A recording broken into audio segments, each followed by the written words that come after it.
Yo, what's good? We about to tap into another bird video. Let's go.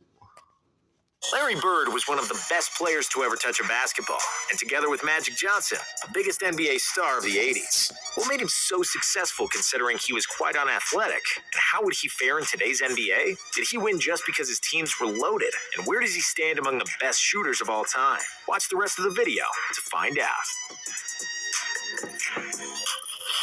That man would be averaging 40.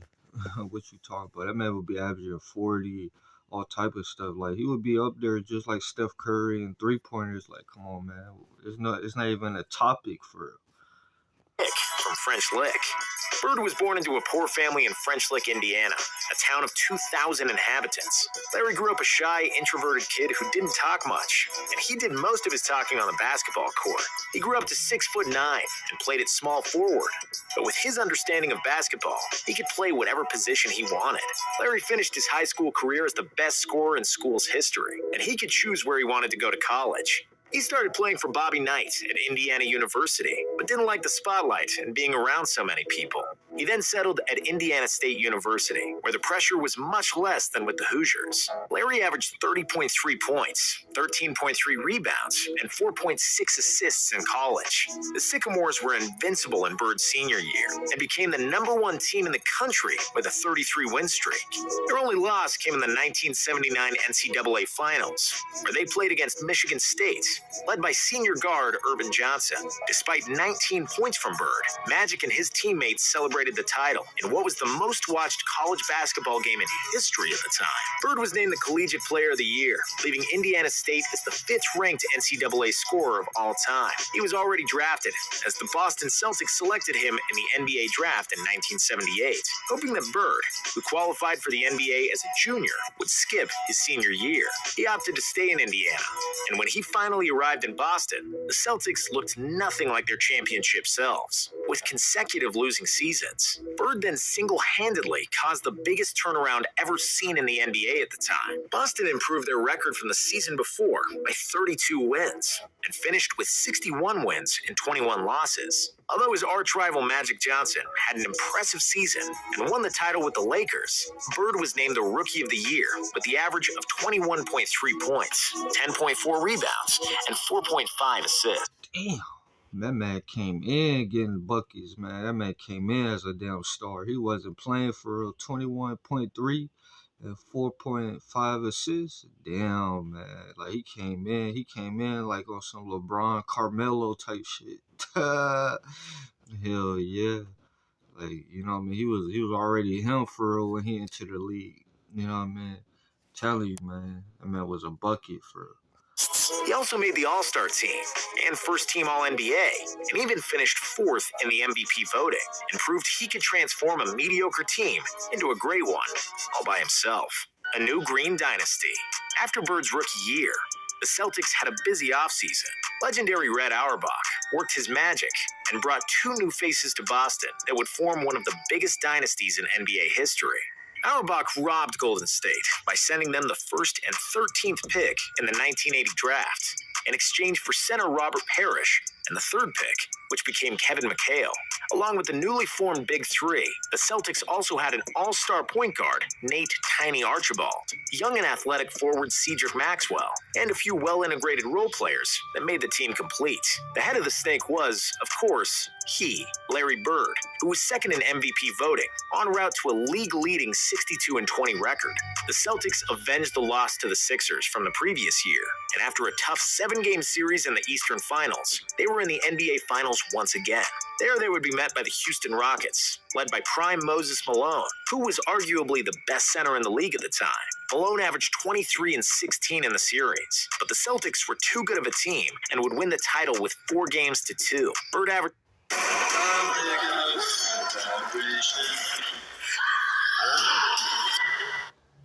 15 points, 15 rebounds, and 7 assists for the series. But the Finals MVP... Man, damn near had a triple-double on them boys. Telling you, man. See, they don't talk about Bird in these conversations, man, and these talking heads, man. They don't be really talking about nothing for real. You know what I mean? Come on, man. MVP went to Cedric Maxwell, who led the Celtics in scoring with 18 points per game. And when everybody already saw the new Green Dynasty, 2 bad years ensued. Despite Bird's all-around excellence and McHale's improvement, they once again were the #1 seed in the East. Bird was the All-Star Game MVP, but Philadelphia retaliated for a close defeat in the Eastern Finals. And this time, they won in 7 games. The year after, the Celtics regressed even more, finishing as a 3rd seed and getting swept in the 2nd round by the Milwaukee Bucks. After that, Coach Bill Fitch resigned and was replaced by Casey Jones, who won 8 titles in the Bill Russell era as a player. The change bore fruit. The team was refreshed with the young shooter Danny Ainge and veteran point guard Dennis Johnson, and played the best basketball in the NBA, finishing with a 62-20 record. After 3 years of coming in second, Larry Bird finally won the regular season MVP with 24.2 points, 10.1 rebounds, and 6.6 assists on average. The Celtics steamed. Damn, man, that man damn near had a triple-double winning MVP that season. Damn. Yeah, man, Bird was getting assists too. Like, you know what I mean? That's what I'm saying. He was an all-around player. Like, it looked like he didn't have no weakness in his game. He had high basketball IQ. He could shoot the 3 he was already ahead of his time. You know what I mean? Nobody could guard him. He was already 6'10", 6'11". You know what I mean? Come on, man. Nobody could guard this man. I'm telling you, man, Bird was really ahead of his time for real. Steamrolled to the finals, where a known foe awaited. It was, of course, Magic and the Lakers. The title was decided in Game 7, where Larry Bird led the Celtics to their 15th NBA title. Bird was named the Finals MVP, and he finally had his revenge over Magic, who defeated him in the NCAA Finals of 1979. The following season, the Celtics were even better in the regular season. Bird repeated as MVP, and McHale repeated as the 6th man of the year. They got to the finals again, with the same opponent. After the Celtics won Game 1, 148-114, in a game that was dubbed the Memorial Day Massacre, it seemed like the Celtics were going to dominate the Lakers and repeat as champions. However, the Lakers had other plans, and especially Kareem was determined to defeat the Celtics. Kareem averaged 25.7 points, 9 rebounds, and 5.2 assists in 6 games on 60% shooting. And the Lakers have finally won the NBA Finals against the Celtics for the first time in 9 tries. 1986, the greatest Celtics team ever and the pinnacle of Bird's career. After the finals loss, Auerbach made another clever move. He traded Cedric Maxwell to the Clippers for Bill Walton, once one of the most talented centers in the league, who accepted the role of a 6th man on the Celtics, while Kevin McHale moved to the starting lineup. The Celtics won 50 out of 51 home games that year, which is a record that still stands and likely will never be broken. Larry Bird experienced the absolute peak of his game and basketball brilliance in 85-86. He deservedly won another MVP and became the only player other than Wilt and Bill Russell to win the award in 3 straight seasons. The 85-86 season birthed several games that proved the endless basketball genius of Larry Bird, and most notable is the left-handed game. Before the game against Portland, Bird surprised his teammates and journalists by saying that he would shoot the whole game with his left hand because he wanted to motivate himself for a relatively meaningless regular season game. How much did he score? Just 47 points, 14 rebounds, 11 assists with a game-winning shot, and 22. Damn, that man had down 50 points and a damn triple-double on their head. Damn, on their head. Damn, Bird get down like that. He got down like that on their ass. Damn, he got buckets on their ass. Damn.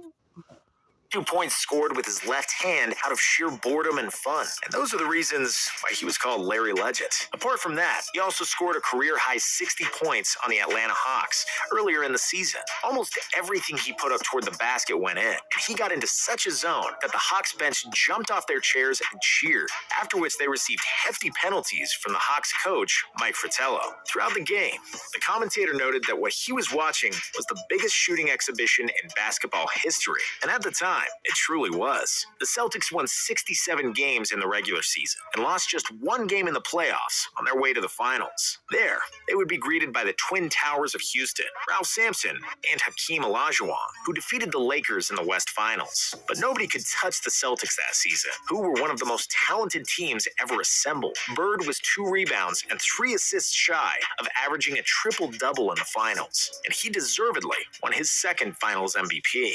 Final years, injuries, and the Dream Team.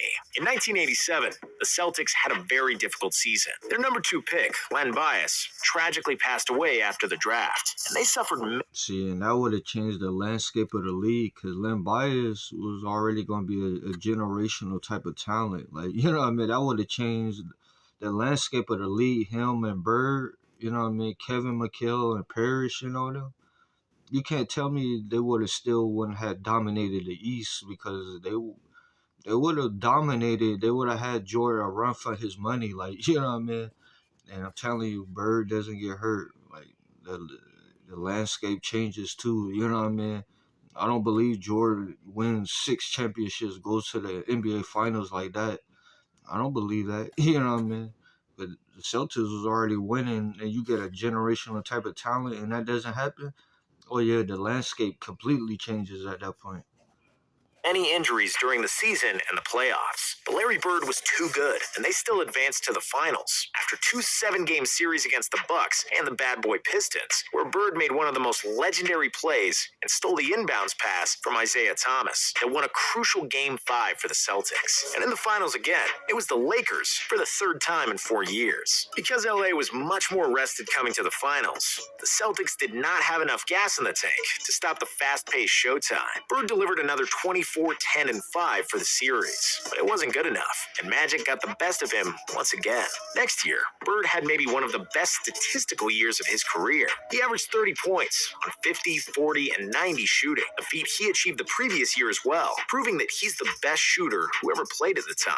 The Celtics reached the conference finals, but it would be their last hurrah as the Pistons finally got over the hump and managed to beat them. In the offseason, Bird sustained a severe back injury from chopping wood back home in Indiana. He was one of the best basketball players in the world who had millions of dollars, but he was still the hick from French Lick who chopped his own wood when he needed to, and I respect him even more for that. The back injury and surgery on both Achilles tendons caused him to miss almost the entire 88-89 season. However, even debilitated, Bird was better than most players in the league, and despite needing to stretch for more than 2 hours to be able to run, he was still very productive. He was named an All-Star each of the last 3 seasons, along with some memorable performances, like a game in the 1991 playoffs where he suffered a concussion, but then pulled a Willis Reed and came back to the game, scored 17 points in the second half, and won the series for the Celtics. Unfortunately, the toll on his body was getting too much to bear, and he ended his career in 1992 when he finally became teammates with his good friend Magic Johnson on the Dream Team. Bird flew off into the sunset with the gold in Barcelona,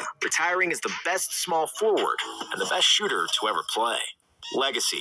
Trash-talking god. Top 10 player ever. One of the most famous Larry Bird trash-talking stories. You can make that argument. He top 5 ever. Top 10. Top 5 ever. What you mean? From the 1986 three-point shooting contest, when the legend walked into the locker room and asked all the other participants who's coming in second after him. Of course, he went on and swished near every three-pointer and won, all without taking his jacket off. Bird would win the three-point shooting competition the next 2 years as well. And before Reggie Miller came along, there was no argument who's the best shooter ever. On the 26th of December, 1990, Indiana's Chuck the Rifleman Person said he's going bird hunting before the Celtics game. Bird replied that he'd got a Christmas present for him. And while Chuck was on the bench, Bird got the ball in the corner just in front of the Pacers bench. He hit the jump shot, turned to Chuck, and said Merry Effing Christmas. And that's who Larry Bird was, and how he talked. He was the ultimate competitor, and he had all the skills in the world to back it up. He'd tell players where he would get the ball, what he was going to do, and then do it. And there was nothing they could do to stop him. He accused the opposing team of putting a white guy to guard him because he felt that was disrespectful. And if you watch Space Jam, you know that Larry isn't white. He's clear. Bird would drink half the bar under the table. Sometimes he'd fight people in the bar as well, and then go to the game the next day and dominate, as if nothing happened. Bird was a unique player, and there was nobody like him. At first glance, his moves look almost clumsy, far from physically dominant or athletic. He rarely dunked, his vertical was average at best, and he never played exceptionally fast. From the neck down, in basketball terms, he was nothing special. From the neck up, until the end of his fingertips, he was pure genius. There's no doubt that he would be a great player in today's era, where we can see players like Doncic and Jokic dominate the game without great physical talent. Bird was one of the top 10 players who ever played, and one of the best pure shooters ever. He was the best player in the NBA for almost an entire decade, despite the brilliance. He was ahead of his time, like, you know what I mean? Like, how they play the game today, he was already playing it back then, you know what I mean? He would have easily dominated. The man would have been averaging 40, damn near 50 in today's game, you know what I mean? Like, it's not even a question, like. From Magic and the athleticism of Michael Jordan. And like Magic Johnson said, there will never be another Larry Bird. It was a good video, but like, comment, subscribe, share the video. Let me know in the comments what you think, and I'm out.